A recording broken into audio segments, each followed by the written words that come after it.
9h, 11h, Europe 1 Culture Média. Philippe Vandel.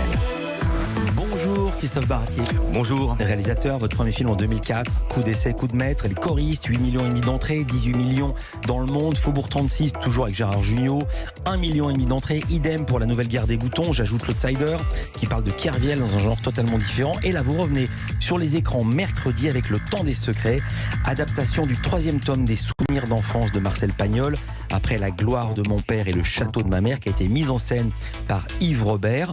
Que raconte ce 3e volet pour qui a oublié les livres lus au collège? Alors nous sommes donc avec un Marcel Pagnol, donc en 1905, qui a 11 ans, qui s'apprête à quitter l'école primaire, ce qui n'est pas anodin puisque son propre père était l'instituteur.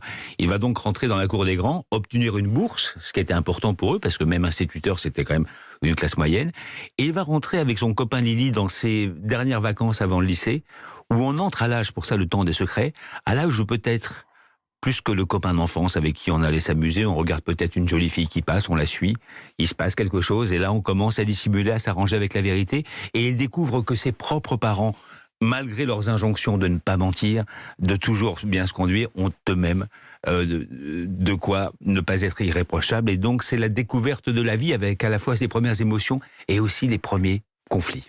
On va entendre un extrait. Marcel rencontre Isabelle, c'est la fille d'un prétendu grand poète qui est en vacances à La Treille. Il tombe amoureux, il veut passer ses vacances avec elle, au détriment de sa famille, dont il a, c'est l'âge, de plus en plus honte. Je refuse que mon fils fasse le guignol pour amuser la fille d'un poivreau. Dès demain, j'irai moi-même lui dire ses 4 vérités. Papa, ça sert à rien, ils s'en vont demain soir. Peu importe. J'ai cru comprendre que tu avais honte de nous les présenter. Maintenant, je comprends mieux pourquoi. Je t'interdis d'y remettre les pieds. Quoi, même pour lui dire au revoir? Même pour lui dire au revoir. Pourquoi lui faire tes adieux après tout? Elle habite à Marseille, non? Mais je sais même pas où. Eh ben, tant mieux. En fait, ça vous embête que je sois heureux. Bon, Marcel, voyons.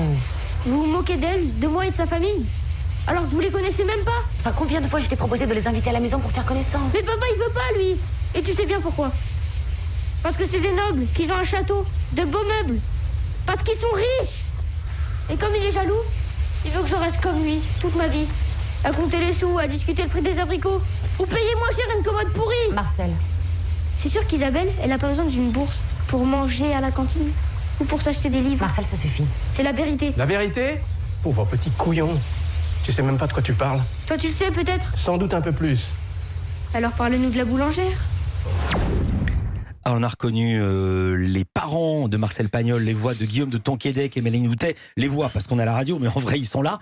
Pendant la diffusion de l'extrait, vous m'avez dit quelque chose, Christophe Baratier, vous m'avez dit c'est pas dans le livre. Non, oui, et qu'on comprenne bien la boulangère, par-nous la boulangère, parce que on pense à la femme du boulanger. Oui, on pense un moment dans le film que la boulangère n'est pas totalement insensible au charme de Joseph Pagnol, le père, et le contraire aussi.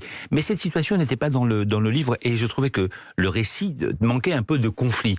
Mais néanmoins, je me suis servi un peu comme un herbier dans l'œuvre de Pagnol, et je me souviens que dans le Spoons de 1938, Fernandel travaille comme neveu dans une petite épicerie, son oncle est Charpin, et il est très flemmard, il veut rien faire, et tout d'un coup il y a des gens de cinéma qui lui font une blague, en lui faisant croire qu'il aura un contrat pour aller à Hollywood. Et là il revient, et il dit à son oncle, maintenant, écoutez, moi je vais quand même pas passer toute ma vie dans l'épicerie à compter les haricots verts que madame, ça m'intéresse pas, voilà. Et il devient extrêmement méprisant. Et donc moi j'ai pris le fait que Marcel, ce petit Marcel, soit la tête totalement gonflée par le fait de cette petite Isabelle où il voit des châteaux, des meubles qu'il n'a jamais vus, des souvenirs qui vont, et tout d'un coup quand son père lui dit qu'il répare une commode à la main, et ben voilà, il y a ce mépris qui arrive. Donc c'est pas dans le livre, mais c'est toujours de Pagnol. Je vous posais maintenant cette question que j'avais prévue pour plus tard, mais c'est très très bien. Quand vous imitez Fernandel, vous faites l'accent.